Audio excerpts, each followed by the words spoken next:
Finally বন্ধুরা আমরা এই যে ভিডিওটা এখন ছাড়তে চলেছি, এটা হচ্ছে আমার লাদাখ সিরিজের কিছু কিছু মুহূর্ত তোলা ভিডিও।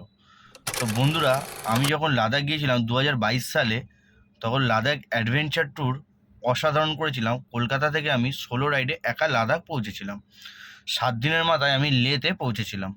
তো বন্ধুরা, লাদাখ হচ্ছে সব বাইক প্রেমিয়ারের একটাই স্বপ্ন, একবার অন্তত জীবনে লাদাখ যাব। তো লাদাখে কোথায় থাকবে, কোথায় খাবে, টোটালটা আমি তোমাদেরকে এই ভিডিওর মাধ্যমে বলে দেবো।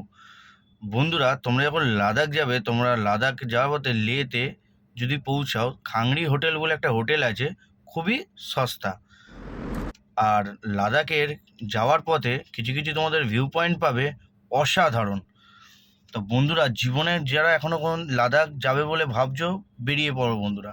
আমি যখন লাদাখ গিয়েছিলাম, আমার সাথ কেউ দেয়নি, আমি একা লাদাখ সিরিজ কমপ্লিট করেছিলাম। তো বন্ধুরা, আমি লাদাখ যাওয়ার জন্য কলকাতা থেকে প্রথম দিন বেনারস হয়ে কানপুর হয়ে পরের দিন দিল্লি পৌঁছেছিলাম। দিল্লিতে আমি স্টে করিনি, পরের দিন আমি ওখান থেকে হরিয়ানা হয়ে পাঞ্জাব হয়ে আমি হিমাচল প্রদেশ হয়ে লাদাখের উদ্দেশ্যে পৌঁছেছিলাম। তো বন্ধুরা, ভিডিওটা ভালো লেগে থাকলে আমার সাবস্ক্রাইব আর লাইক আর কমেন্ট করে জানিও ভিডিওটা তোমাদের কেমন লাগলো। Bye bye.